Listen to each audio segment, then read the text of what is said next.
So where's an application of Markov matrices? Okay.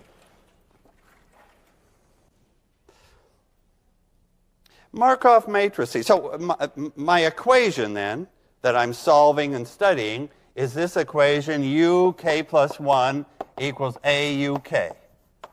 And now A is a Markov matrix. A is Markov. And I want to give an example. Can I just create an example? It'll be 2 by 2. And it's one I've used before because it seems to me to bring out the idea. It's because we have 2 by 2, we have two states, let's say California and Massachusetts. And I'm looking at the populations in those two states, the people in those two states, California and Massachusetts.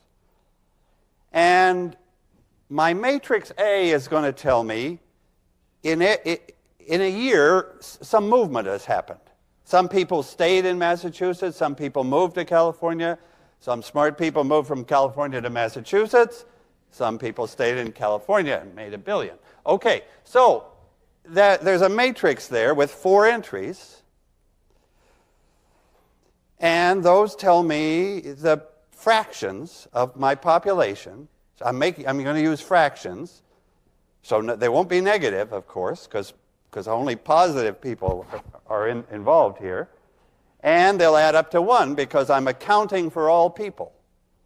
So that's why I have these 2 key properties. The entries are greater or equal 0 because I'm looking at probabilities. Do they move? Do they stay?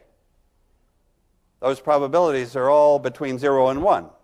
And the probabilities add to 1 because everybody's accounted for. I'm not losing anybody, gaining anybody in this Markov chain. It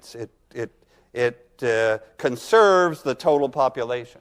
Okay, so what would be a typical matrix then? So this would be U California and U Massachusetts at time t equal k plus 1.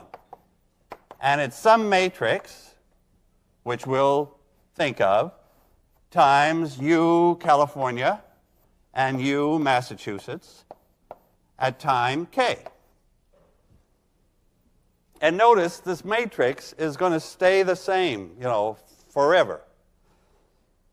So that's a severe limitation on the example. The example has the same Markov matrix, the same probabilities act at every time. Okay, so what's a reasonable say?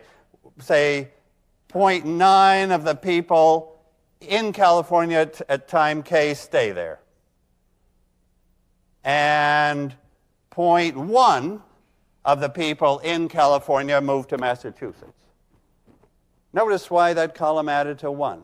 Because we've now accounted for all the people in California at time k. 9/10 of them are still in California, 1/10 are here at time k plus 1. Okay, what about the people who are in Massachusetts? This is going to multiply column 2, right? By our fundamental rule of multiplying matrix by vector. It's the population in Massachusetts.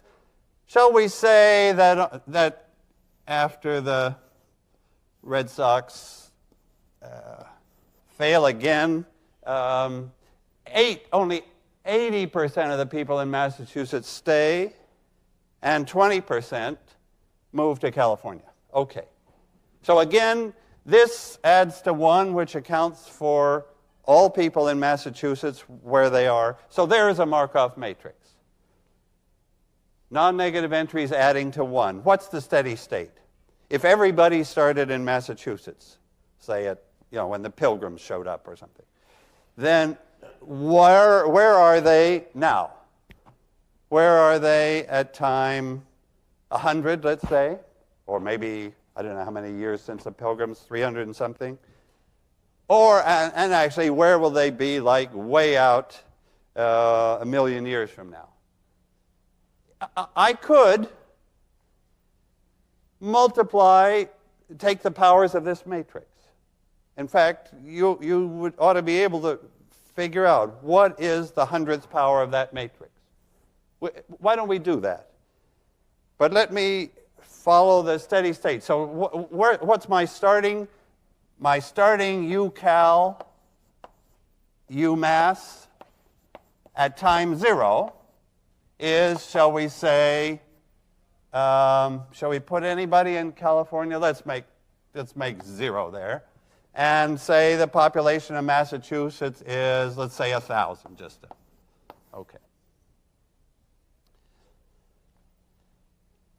So the population is, so the populations are 0 and 1,000 at the start. What can you tell me about this population after k steps?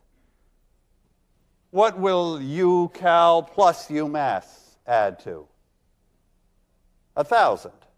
Those 1,000 people are always accounted for.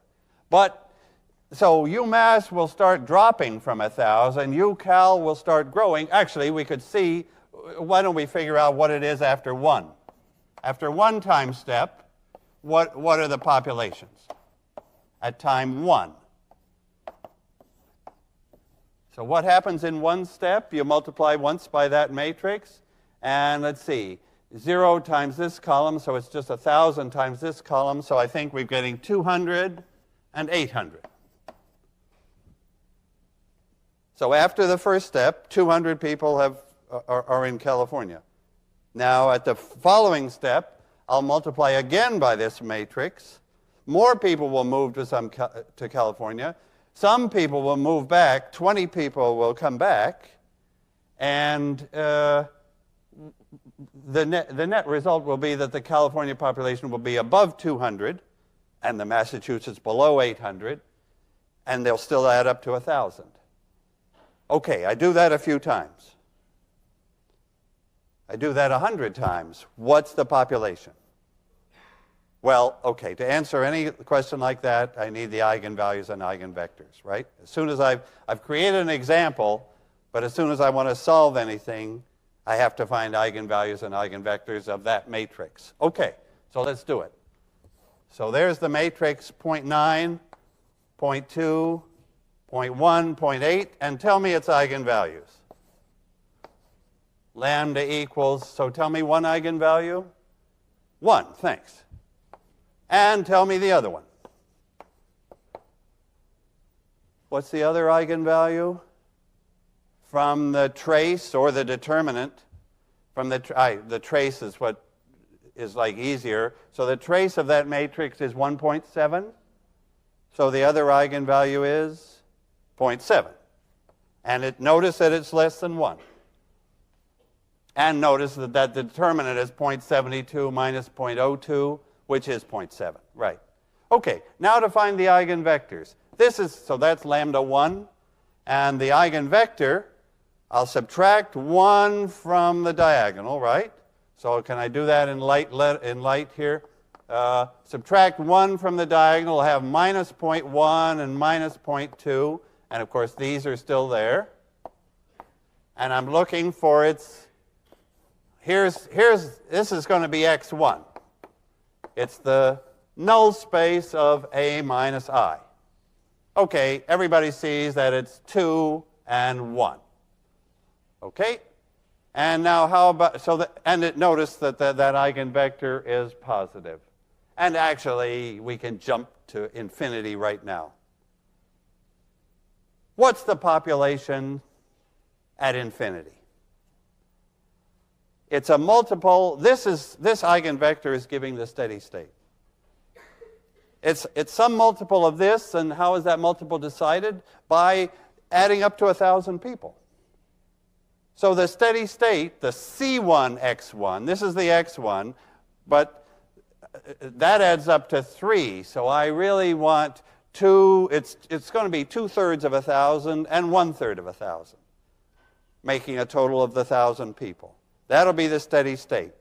That's really all I need to know at infinity. But if I want to know what's happened after just a finite number like 100 steps, I better find this eigenvector.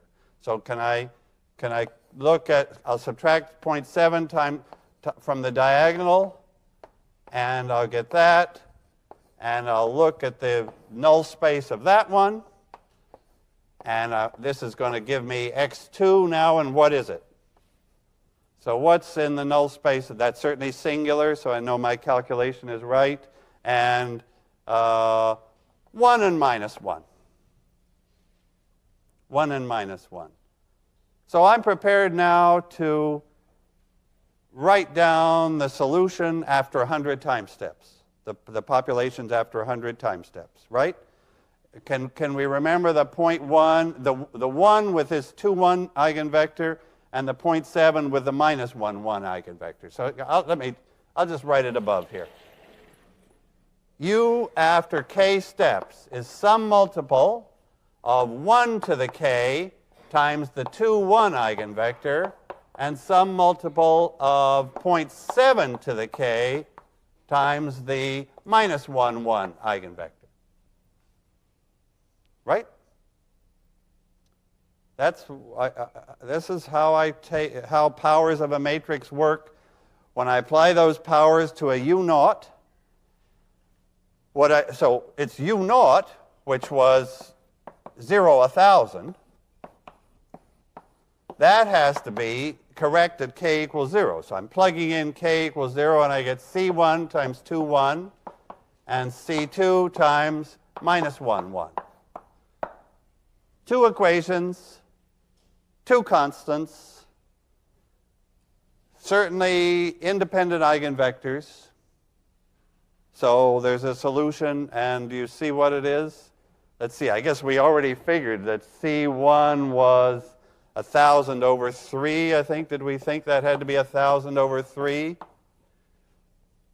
And maybe C2 would be, excuse me, get an eraser. We can, I think we'd get it here. C2, we want to get a 0 here. So maybe we need plus 2,000 over 3. I think that has to work. 2 times 1,000 over 3 minus 2,000 over 3, that'll give us the 0. And the 1,000 over 3 and the 2,000 over 3 will give us 3,000 over 3, the 1,000. So this is what we approach this part with the 0.7 to the kth power is the part that's disappearing. Okay, that's Markov matrices. That's an example of where they come from modeling movement of people with no gain or loss, with total